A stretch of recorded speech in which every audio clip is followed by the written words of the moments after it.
ஹோட்டலில் செய்கிற மாதிரியே வீட்லேயே நல்ல ஒரு டேஸ்டியான கீரை கூட்டு எப்படி செய்யலான்னு பார்த்துடலாமா? குக்கர் எடுத்துக்கோங்க. அதில் அரை கப் அளவுக்கு துவரம் பருப்பு, 1/4 கப் அளவுக்கு சிறுபருப்பு போட்டு 2-3 தடவை வாஷ் பண்ணி எடுத்து வச்சுக்கோங்க. இப்போ இதில் 5-6 பல்லு பூண்டு, 6-7 பச்சை மிளகாய், 2 பழுத்த தக்காளி போட்டு 1/4 டீஸ்பூன் மஞ்சள் தூள், 2 கிளாஸ் அளவுக்கு தண்ணி ஊற்றி 3 விசில் விட்டுக்கோங்க. அடுத்து ஃப்ரெஷ்ஷான ஒரு கட்டுக்கு சிறுகீரையை நான் நல்லா வாஷ் பண்ணி எடுத்து வச்சுக்கிறேன். பேன் வச்சுக்கோங்க, எண்ணெய் ஊற்றிக்கோங்க. எண்ணெய் சுடுறது சோம்பு, கடுகு போட்டுக்கோங்க. கடுகு சோம்பு பொரிஞ்சதும் 3 காஞ்ச மிளகாய் கிள்ளி போட்டுக்கோங்க. 5-6 பூண்டு தட்டி போட்டுக்கலாம். கொஞ்சமாக பெருங்காயத்தூளும் போட்டுக்கோங்க. பொடியாக நறுக்கின ஒரு வெங்காயமும் போட்டுக்கலாம். வெங்காயம் கண்ணாடி பதம் இருந்தால் போதும்.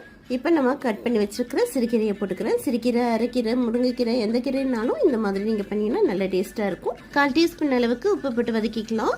இது கூடவே குழம்பு மிளகாய் தூள் அல்லது சாம்பார் தூள் 1/2 டீஸ்பூன் இருந்தால் போட்டு வதக்கிக்கோங்க. இன்னும் கொஞ்சம் நல்லா டேஸ்ட்டாக இருக்கும். கீரை நல்லா வெந்ததும் வேக வச்சிருக்கிற பருப்பை போட்டுக்கலாம். அவ்வளோதாங்க. நல்லா மிக்ஸ் பண்ணி விட்டுக்கோங்க. தண்ணி வேணும்னா எக்ஸ்ட்ரா 1/4 கிளாஸ் தண்ணி ஊற்றிக்கோங்க. அவ்வளோதான். சூப்பரான ஹோட்டல் ஸ்டைல் கீரை கூட்டு ரெடி. குழந்தைங்களுக்கு இந்த கீரையில் நெய் போட்டு கொடுங்க, ரொம்ப விருப்பமாக சாப்பிடுவாங்க. ட்ரை பண்ணி பாருங்க. உங்களுக்கு இந்த வீடியோ பிடிச்சா சப்ஸ்கிரைப் பண்ணுங்க. தேங்க்யூ.